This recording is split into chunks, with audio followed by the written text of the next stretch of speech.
अस्सलाम वालेकुम dear students. आज के लेक्चर में हम बात करेंगे हैमिल्टन्स जैकॉबी इक्वेशन।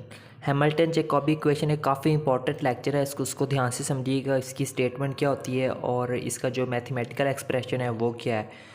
स्टार्ट करते हैं हम इसकी स्टेटमेंट से स्टार्ट करते हैं हम थ्योरेटिकल स्टेटमेंट से।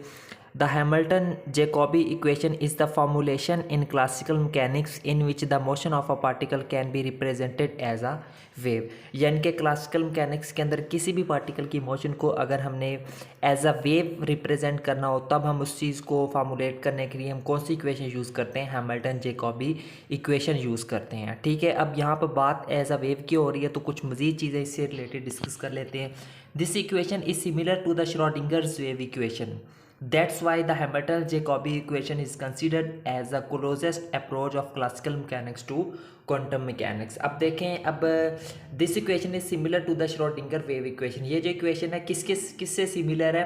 श्रोडिंगर्स वेव इक्वेशन है। ठीक है, हमने जब यहाँ पर बात की थी एज अ वेव तो बात तभी जहन में आ गई थी कि श्रोडिंगर वेव इक्वेशन से रिलेटेड कुछ चीज़ है, तो ये उसी से सिमिलैरिटी करती है। इसी वजह से ये जो हैमिल्टन जैकॉबी इक्वेशन है इसको कंसिडर किया जाता है closest approach between classical mechanics and quantum mechanics. यानी कि क्वांटम मैकेनिक्स के सिर्फ इस इक्वेशन की बिना पर हम कहते हैं कि ये जो है वो काफ़ी क्लोज है। क्योंकि क्वांटम मैकेनिक्स के अंदर श्रोडिंगर वेव इक्वेशन को काफ़ी ज़्यादा यूज़ है, तो इस वजह से हम कहते हैं कि ये जो है वो काफ़ी मतलब कि हम रिलेशन है इन दोनों के दरमियान by using Hamilton Jacobi equation. इसकी एक्सप्लेनेशन की बात करते हैं। Let us define the transform phase space coordinates alpha beta to be arbitrary constants of integration such that, यानी कि कुछ इनके एज अ इंटीग्रेशन कांस्टेंट हम यूज़ करते हैं अल्फ़ा बीटा को, और अल्फ़ा बीटा क्या है? ट्रांसफॉर्म फेज स्पेस कोऑर्डिनेट्स हमारे पास यहाँ पर। हम लेट कर लेते हैं कि जो कैपिटल क्यू आई है वो है बराबर है हमारे पास बीटा आई के, एंड पी आई जो कैपिटल पी आई है वो बराबर है हमारे पास एल्फा आई के बराबर है। ठीक है, consider a function S into Q, ये वाला फंक्शन। ठीक है, S into Q i alpha T लिखा हुआ है इसके अंदर। ठीक है, ध्यान से, कॉल्ड हैमिल्टन्स प्रिंसिपल फंक्शन। यानी कि ये कोई एक फंक्शन है हमारे पास जिसको हम हैमिल्टन्स प्रिंसिपल फंक्शन कहते हैं, इसको हम कंसीडर कर लेते हैं। It is generating function of second time, और ये क्या है? बेसिकली हमारे पास एक जनरेटिंग फंक्शन है ये वाला, और इसकी टाइप कौन सी है? Second time of generating function है। ठीक है, लास्ट लेक्चर से हमने types of generating function discuss किया था। यहाँ पर हमारे पास S two into Q I P I T is equal to S into Q i alpha t. इसी यानी कि ये क्या होता है? हमारे पास second type of generating function है। तो यहाँ पर हमने क्योंकि इसको लेट किया हो तो इसकी जगह पे हम किसको लिख सकते हैं? ये वाला फंक्शन इसको रिप्लेस करेगा यहाँ पर हमारे पास इस इक्वेशन के अंदर।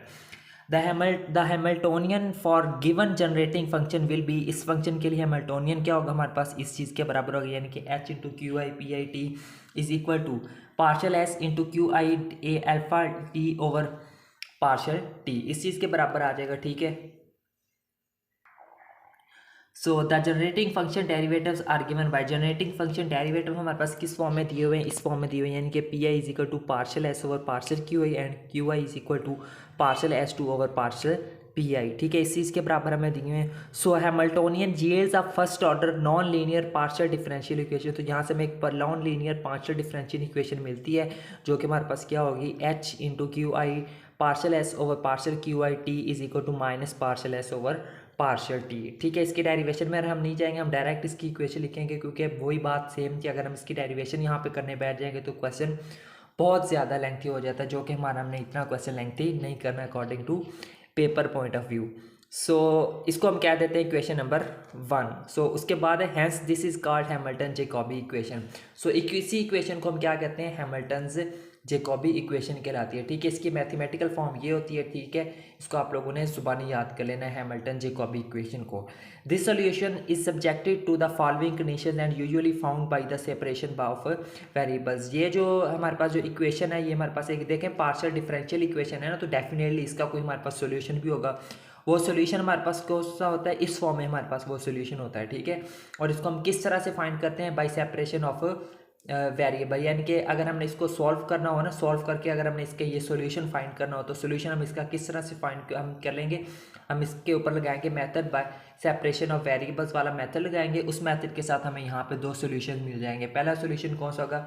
Smaller p I is equal to partial S into q alpha T over partial Q i, और दूसरा सोल्यूशन क्या होगा हमारे पास, beta is equal to partial S into q alpha t over partial alpha है। ठीक है, इस के बराबर आ जाएगा। सो ठीक है स्टूडेंट, ये होती है हमारे पास हैमिल्टन्स जैकॉबी इक्वेशन। सो इसका आप स्क्रीनशॉट भी ले सकते हैं मैथमेटिकल फॉर्म का, और आप इसको बेहतर यही है कि आप इसको लिख लीजिए, इसको लिख लिया करें ताकि लोगों को लिखते साथ ही लेक्चर इजीली तैयार हो जाए।